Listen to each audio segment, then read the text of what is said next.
10ാം ക്ലാസ്സിൻ്റെ കേരള പാഠാവലിയിലേക്ക് എല്ലാവർക്കും സ്വാഗതം. നമ്മുടെ പാഠപുസ്തകത്തിലെ 1ാമത്തെ യൂണിറ്റിൻ്റെ പേര് ഭാഷ പൂത്തും സംസ്കാരം തളിർത്തും എന്നുള്ളതാണ്.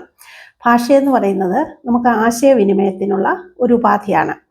ഈ ഭാഷയും സംസ്കാരവും തമ്മിൽ വളരെയധികം ബന്ധപ്പെട്ടിരിക്കുന്നു. സംസ്കാരത്തിൻ്റെ ഒരു അടയാളം കൂടിയാണ് ഭാഷയെന്ന് പറയുന്നത്.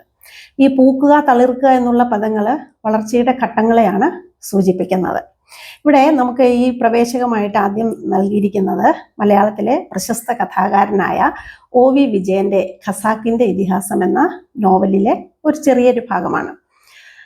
ഒരു ഏകാധ്യാപക വിദ്യാലയത്തിൽ, അതായത് ഒരു അധ്യാപകൻ മാത്രമുള്ള വിദ്യാലയത്തിലെ അധ്യാപകനാണ് രവി.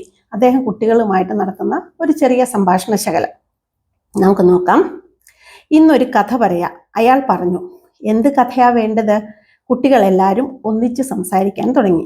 സാർ സുറുമയിട്ട പെൺകുട്ടി കൈ ഉയർത്തിക്കാട്ടി. ഒരു കണ്ണെഴുതിയ ഒരു പെൺകുട്ടി കൈ ഉയർത്തിക്കാട്ടി. പറയൂ, രവി പറഞ്ഞു.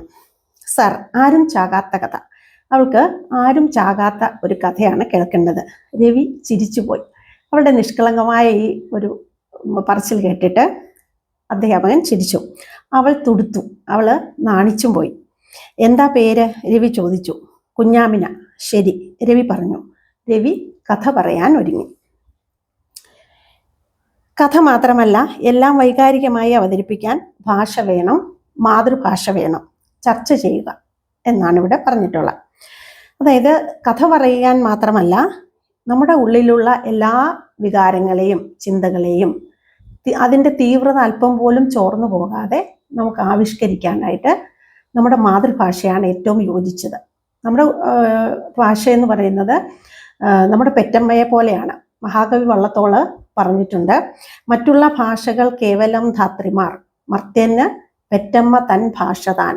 മറ്റുള്ള ഭാഷകളെല്ലാം വളർത്തമ്മമാരെ പോലെ മാത്രമാണ്, പക്ഷേ ഒരുവൻ്റെ മാതൃഭാഷയാണ് അവൻ്റെ പെറ്റമ്മ. അപ്പോൾ അതിൽ നിന്ന് തന്നെ നമുക്ക് ആ മാതൃഭാഷയുടെ പ്രാധാന്യം എത്രത്തോളം ഉണ്ടെന്ന് മനസ്സിലാക്കാൻ കഴിയുന്നുണ്ട്. നമ്മുടെ മനസ്സിലെ ചിന്തകൾ, വികാരങ്ങൾ, അനുഭൂതികൾ, ഇതൊക്കെ കാര്യമായാലും കഥയായാലും അതിൻ്റെ ഭാവം ഉൾക്കൊണ്ടുകൊണ്ട് മറ്റൊരാളിലേക്ക് പകർന്നു കൊടുക്കാനായിട്ട് മാതൃഭാഷയ്ക്ക് മാത്രമേ കഴിയൂ. നമ്മൾ അടുത്ത പാഠഭാഗത്തേക്ക് കടക്കുകയാണ്. നമ്മുടെ ആദ്യത്തെ പാഠം എന്ന് പറയുന്നത് കഥകൾ അതിമോഹനം. അവിടെ ഇങ്ങനെ ഒരു കാര്യം സൂചിപ്പിച്ചിട്ടുണ്ട്. കഥ പറയുമ്പോൾ കിളിയുടെ കണ്ണിൽ 100 വർണ്ണങ്ങൾ ഭാഷയുടെ ചിറകിലും. നമ്മൾ നേരത്തെ പറഞ്ഞതുപോലെ പല ഭാവങ്ങളാണ് കഥ പറയുമ്പോൾ നമ്മളിൽ ഉണ്ടാവുന്നത്.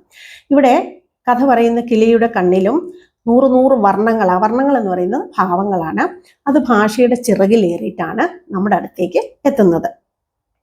ഈ കഥകൾ അതിമോഹനം എന്ന പാഠഭാഗം രചിച്ചിട്ടുള്ളത് എഴുത്തച്ഛനാണ് രചിച്ചിട്ടുള്ളത്. ശ്രീ മഹാഭാരതം കിളിപ്പാട്ടിലെ ദ്രോണപർവത്തിൽ നിന്ന് എടുത്തിട്ടുള്ളതാണ് നമ്മുടെ പാഠഭാഗം.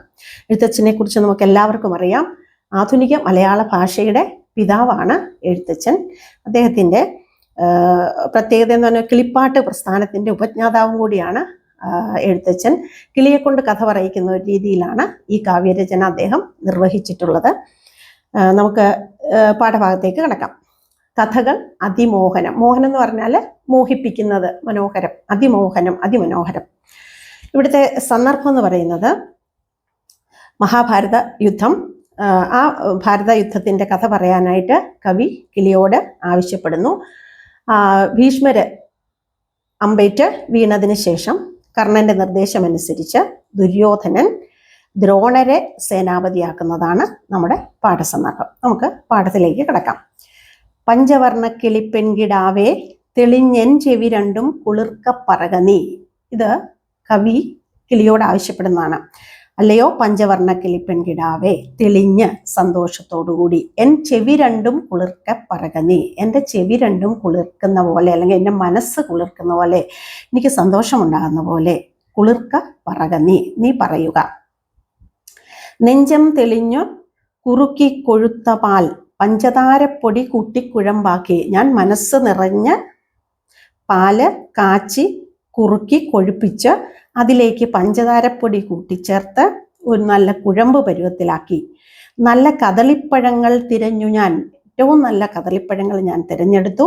എന്നിട്ടത് മെല്ലെ തിരുമി ഉടച്ച് അതിലേക്ക് തേനും ചേർത്ത് വെല്ലവും ശർക്കരയും പൊടിച്ചിട്ടതിൽ, വെല്ലവും ശർക്കരയും മധുരത്തിന്റെ പുറത്ത് വീണ്ടും മധുരം അല്ലെ, അതും പൊടിച്ചിട്ട് വെള്ളിത്തളികയിൽ മേളിച്ച് നല്ല ഒരു വെള്ളിപ്പാത്രത്തിൽ ഇതെല്ലാം കൂടെ ചേർത്ത് വേറെ വേറെ വെച്ചിരിക്കുന്നത് എടുത്തു ഭുജിച്ചാലും, എടുത്ത് ഭക്ഷിച്ചാലും, ഇച്ഛയാകുന്നത് നിനക്ക് ഇഷ്ടമുള്ളത് ആവോളം എടുത്ത് ഭക്ഷിച്ചാലും, ഇതൊക്കെ കൂടെ ഞാൻ നിനക്ക് വേണ്ടി ഒരുക്കി വെച്ചിരിക്കുന്നു. എന്താണ് ഇതിൻ്റെയൊക്കെ ഉദ്ദേശം? മനോഹരമായ മധുരമുള്ള കഥകൾ കിളി പറയണം. ഇനി ഈ ഭക്ഷിക്കാൻ മാത്രമല്ല എടുത്തു വെച്ചിട്ടുള്ളത്, പിന്നെയോ ദാഹമുണ്ടെങ്കിലോ, നിനക്ക് ദാഹമുണ്ടെങ്കിലോ നീലക്കരിമ്പിൻ്റെ ചാറും, നല്ല നീലക്കരിമ്പിൻ്റെ ചാറ്, അതുപോലെ ഇളനീര്, കരിക്കിൻ വെള്ളം, പാല്, മധുവും പാലും തേനും കുടിച്ചാവോളം, നീ ആവോളം കുടിക്കുക. അപ്പം നിനക്ക് വിശിഷ്ടമായ ഭോജ്യങ്ങൾ ആവോളം കഴിക്കുക. ഈ കുടിക്കാനായിട്ട് വെച്ചിരിക്കുന്ന കരിക്കിൻ നീരും കരിക്കിൻ വെള്ളവും പിന്നെ കരിമ്പിൻ നീരും പാലും തേനുമൊക്കെ ആവോളം കുടിക്കുക എന്നാണ് പറയുന്നത്. എന്നിട്ട് എന്താണ് ചെയ്യേണ്ടത്? എൻ്റെ മനസ്സ് കുളിർക്ക നീ കഥ പറയുക. എന്താണ്? ഭീഷ്മസമാനൻ അരിനിവഹത്തിന്, ഭീഷ്മസമാനൻ അരിനിവഹത്തിന് എന്ന് പറഞ്ഞാൽ, അരി എന്ന് പറഞ്ഞാൽ ശത്രു, നിവഹം എന്ന് പറഞ്ഞാൽ കൂട്ടം. ശത്രുക്കളുടെ കൂട്ടത്തിന് ഭീഷ്മസമാനനായിട്ടുള്ള, ഭയങ്കരനായിട്ടുള്ള ഭീഷ്മാചാര്യർ ശരശയനത്തിന്മേൽ വീണാറേ, അമ്പേറ്റ് ശരശയ്യയിലേക്ക് വീണ അവസരത്തിൽ, അതായത് ഭീഷ്മർക്കൊരു വരം ലഭിച്ചിട്ടുണ്ട്, സ്വച്ഛന്ത മൃത്യു. അതായത് അദ്ദേഹം എപ്പോഴാണോ മരണം ആഗ്രഹിക്കുന്നത് അപ്പോൾ മാത്രമേ മരണത്തിന് അദ്ദേഹത്തെ കൊണ്ടുപോകാൻ കഴിയുകയുള്ളൂ. അപ്പോൾ ആ ഒരു വരം ഉള്ളത് കൊണ്ട് അദ്ദേഹം ശരശയ്യയിലേക്ക് കിടക്കുകയാണ്. അപ്പോൾ ആ അവസരത്തിൽ, അതായത് ഭീഷ്മര് സേനാപതിയുടെ സ്ഥാനത്തു നിന്ന് അമ്പേറ്റ് വീണ അവസരത്തിൽ തോറ്റ സുയോധനാദികളാകിയ, അവിടെ പരാജയപ്പെട്ടു തുടങ്ങിയ ദുര്യോധനൻ തുടങ്ങിയ 100 പേര്, കൗരവര് 100 പേര് എന്തോന്ന് ചെയ്തത് ചൊല്ലുന്നേ. ഇതാണ് കവി കിളിയോട് ആവശ്യപ്പെടുന്നത്. ഈ കാര്യം പറയാനായിട്ടാണ്. ചൊല്ലുവാനാവതില്ലെങ്കിലും ഒട്ടൊട്ട്, ഇത് പറയുക, ഈ യുദ്ധകഥ പറയുക അത്ര എളുപ്പമല്ല എങ്കിലും ഒട്ടൊട്ട്, കുറച്ച് ചൊല്ലുന്നതുണ്ട്, ഞാൻ പറയുന്നതുണ്ട്, കനക്കെ ചുരുക്കി, ഞാൻ വളരെ ചുരുക്കി ഞാൻ ആ കഥ പറയുന്നുണ്ട് എന്ന് കിളി കവിയോട് പറയുകയാണ്. വൻപനാം കർണനോടാശു സുയോധനൻ, വീരനായ വൻപൻ വീരൻ കർണനോട് ആശു പെട്ടെന്ന്, സുയോധനൻ ദുര്യോധനൻ കൗരവരിലെ ഏറ്റവും മൂത്തയാൾ, അൻപോട് സ്നേഹത്തോടെ, സേനാപതിയാക നീ എന്നാൽ, സ്നേഹത്തോടെ നീ സേനാപതിയാകണം എന്ന് പറഞ്ഞു. കർണനും മന്ദസ്മിതം ചെയ്തു ചൊല്ലിനാൻ, ഇതിന് മറുപടിയായിട്ട് കർണൻ ആദ്യം ഒരു മന്ദസ്മിതം, ഒരു പുഞ്ചിരി തൂകി, എന്നിട്ട് ചൊല്ലിനാൻ അവൻ പറഞ്ഞു. എന്താണ് പറഞ്ഞത്? കർണസുഖം ഞാൻ പറകയില്ലാരോടും, ഞാൻ അങ്ങനെ മറ്റുള്ളവരെ സന്തോഷിപ്പിക്കാൻ അല്ലെങ്കിൽ പ്രീതിപ്പെടുത്താൻ വേണ്ടിയിട്ട് വെറുതെ പാഴ്വാക്കുകളോ നുണയോ ഒന്നും പറയുകയില്ല. കർണസുഖം, ചെവിക്ക് സുഖമുണ്ടാകുന്ന അല്ലെങ്കിൽ സുഖിപ്പിക്കാനായിട്ട് മാത്രം ഞാൻ ആരോടും ഒന്നും പറയുകയില്ല. ദ്രോണരാം ആചാര്യൻ താനിരിക്കെ എന്തു മാനിച്ചു മറ്റുള്ളോർ നിർത്തുന്നിതുപട, ഇതാണ് കർണന്റെ ചോദ്യം. ദ്രോണരാം ആചാര്യർ, ആചാര്യരായ ദ്രോണർ താനിരിക്കെ, ആചാര്യരായ ദ്രോണർ ഇവിടെ ഇരിക്കെ എന്തു മാനിച്ച്, എന്തു ചിന്തിച്ചാണ് മറ്റുള്ളോർ നിർത്തുന്നത് പട, യുദ്ധം നിർത്തേണ്ട എന്താവശ്യമാണുള്ളത്? ഇവിടെ നമുക്ക് ആചാര്യനായ ദ്രോണരുണ്ടല്ലോ. മന്നവ കേൾക്ക, അല്ലയോ രാജാവേ നീ കേൾക്കുക. ഭരദ്വാജനന്ദനൻ, ഭരദ്വാജന്റെ പുത്രനായ ദ്രോണർ യോദ്ധാക്കളിൽ പ്രബലാധിപൻ, യോദ്ധാക്കളിൽ ബലവാനാണ്, വീരനായ യോദ്ധാവാണ് ദ്രോണർ.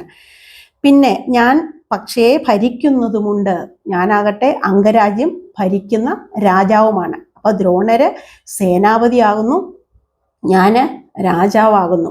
ഈ രണ്ട് അവസരത്തിൽ അല്ലെങ്കിൽ ഈ കാര്യങ്ങളൊക്കെ ഉള്ളപ്പോൾ മന്നവ സങ്കടമുണ്ടാകയില്ലേതും, നമുക്ക് യാതൊരു തരത്തിലുള്ള സങ്കടത്തിനും കാര്യമില്ല എന്നാണ് കർണൻ ദുര്യോധനനോട് പറയുന്നത്.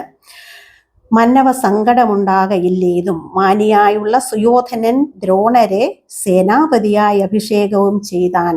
ഈ കർണന്റെ വാക്കുകൾ കേട്ട് സുയോധനൻ മാനിയായുള്ള എന്ന് പറഞ്ഞാൽ അഭിമാനിയായുള്ള സുയോധനൻ, ദുര്യോധനൻ ദ്രോണരെ സേനാപതിയായി അഭിഷേകവും ചെയ്തു. പടത്തലവനായി സേനാപതിയായി അദ്ദേഹത്തെ അഭിഷേകവും ചെയ്തു, തീരുമാനിക്കുകയും ചെയ്തു. ഇതാണ് ഈ പാഠഭാഗം സൂചിപ്പിക്കുന്നത്. അപ്പം നമ്മൾ ഈ പാഠഭാഗത്തിൽ കുറിച്ച് പഠിക്കുമ്പോൾ നമുക്ക് എഴുത്തച്ഛനെ കുറിച്ച് കുറച്ച് കാര്യങ്ങൾ കൂടി മനസ്സിലാക്കേണ്ടതുണ്ട്. 16-ാം നൂറ്റാണ്ടിലാണ് എഴുത്തച്ഛൻ ജീവിച്ചിരുന്നത് എന്നാണ് കരുതപ്പെടുന്നത്. നമ്മൾ നേരത്തെ പറഞ്ഞതുപോലെ ആധുനിക മലയാള ഭാഷയുടെ പിതാവ് എന്നാണ് എഴുത്തച്ഛനെ വിശേഷിപ്പിക്കുന്നത്. ഒരു സംസ്കൃതത്തിൻ്റെ ആധിപത്യത്തിൽ നിന്നൊക്കെ ഭാഷയെ മോചിപ്പിച്ച് വളരെ ലളിതമായ ഒരു ശൈലിയിൽ കാവ്യരചന ആരംഭിച്ചു എന്ന നിലയ്ക്കാണ് എഴുത്തച്ഛനെ ആധുനിക മലയാള ഭാഷയുടെ പിതാവ് എന്ന് വിളിക്കുന്നത്.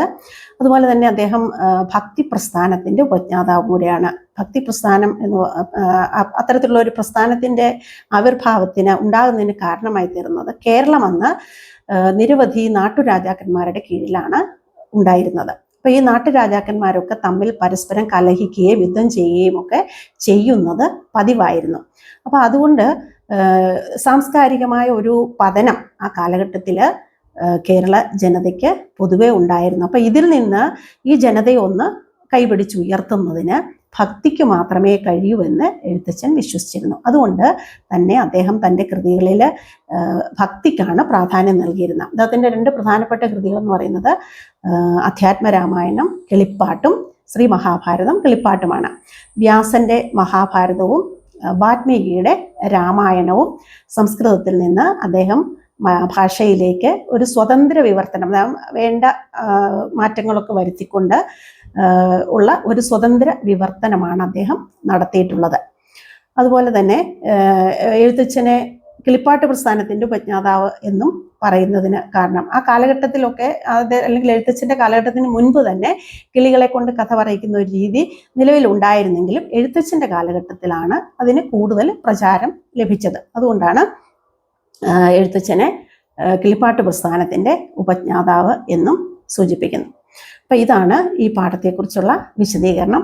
അപ്പം പാഠത്തിൻ്റെ അനുബന്ധ പ്രവർത്തനങ്ങളും ചോദ്യോത്തരങ്ങളുമായിട്ട് നമുക്ക് അടുത്ത ക്ലാസ്സിൽ കാണാം. എല്ലാവർക്കും നമസ്കാരം.